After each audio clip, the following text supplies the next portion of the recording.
Don't do PCP, don't do PCP, hey, don't do PCP or you will end up like that. Or even the way I'm acting, except you won't be able to control yourself. Okay, no, I know that was a little out there and I was acting a little crazy. But that is one way to know if somebody is using PCP. If they just randomly start blurting out, doing stuff like that, you will know.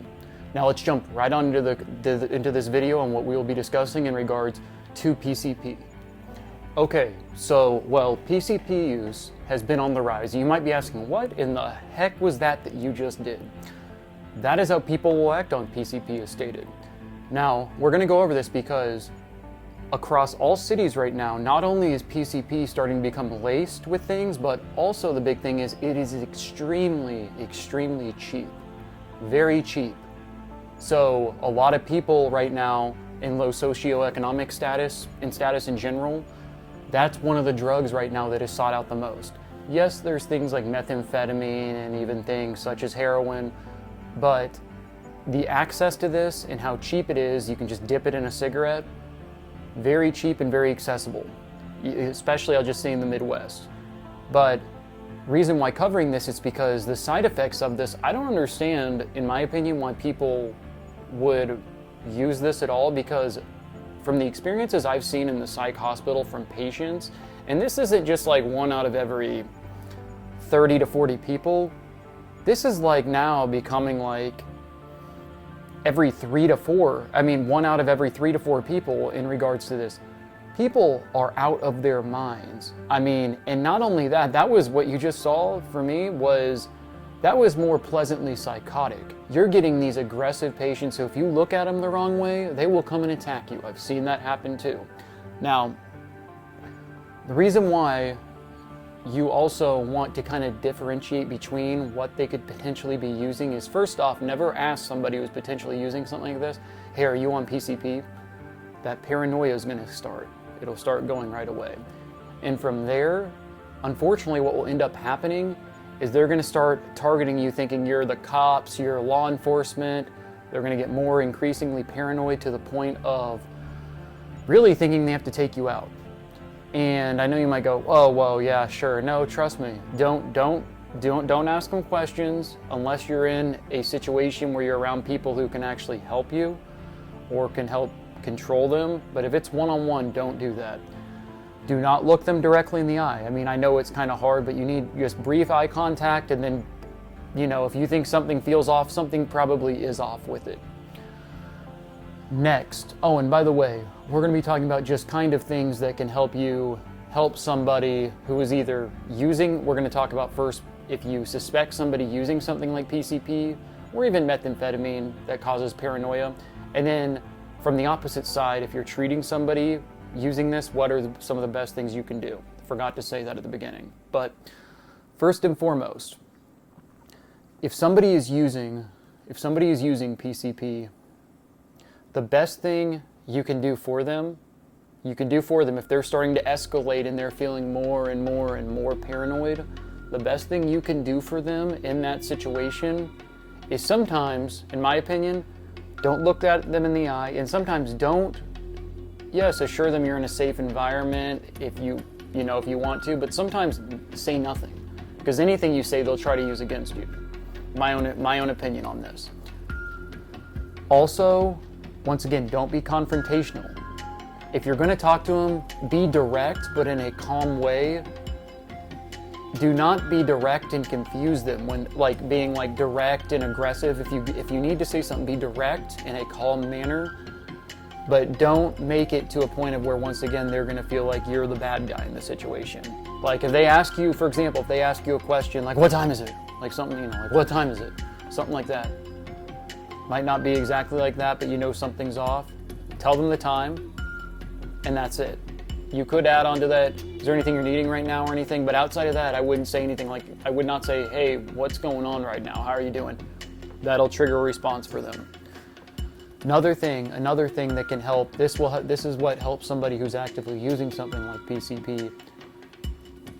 One thing you could do if they're asking for more things, hey, water.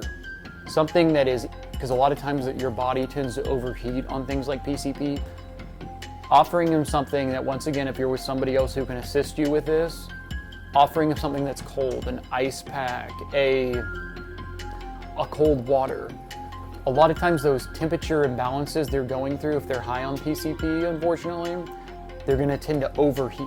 They typically won't feel really, really cold. They'll overheat and they'll start ripping their clothes off sometimes. I mean, that would be, if they start doing that, I wouldn't just walk away unless you're like in a secure environment with other people who can get the person medication ASAP. But a lot of times, getting them something that is cold really helps. And lastly, if they're in the psych hospital and they continue to escalate, obviously call for assistance. Obviously, you should have it at this point if somebody's in active psychosis and potentially using PCP or even methamphetamine and they haven't slept in days. Sometimes having to give them, if you work in the hospital, giving them a B52, which is Benadryl, Haldol, and Ativan in IM form, because you wouldn't even go to the PO form, which is the pill form at this point. You would have to jump right into a shot if this was going on, because chances of them taking something, even if they are a user, they're going to be extremely paranoid and not trust you.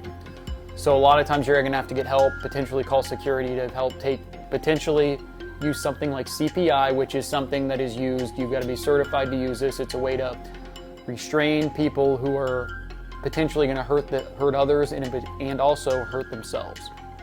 You use something like that and give them potentially a shot of that. And a lot of times when they've been using stuff like this, they haven't slept in days. And I know I've gotten criticism in past videos where people are like, oh, with meth psychosis, oh, all you need is just sleep for a few days and you're fine.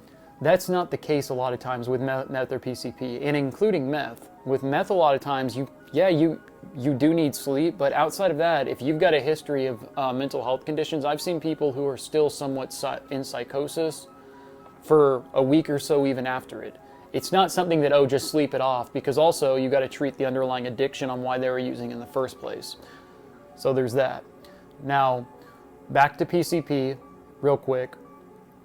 One thing, now what could you do? Once again, no eye contact.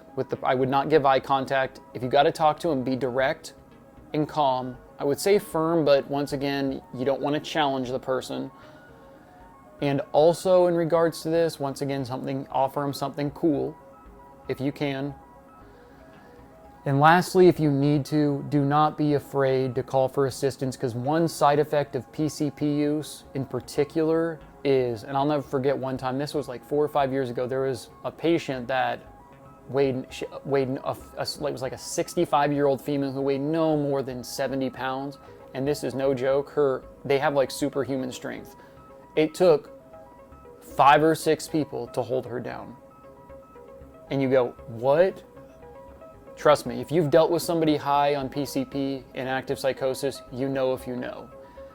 And once again with it, if you are using PCP, and because I know I'll probably get a comment by somebody saying, oh, I enjoy it, I've never had this, I don't know what you're talking about. Well, guess what?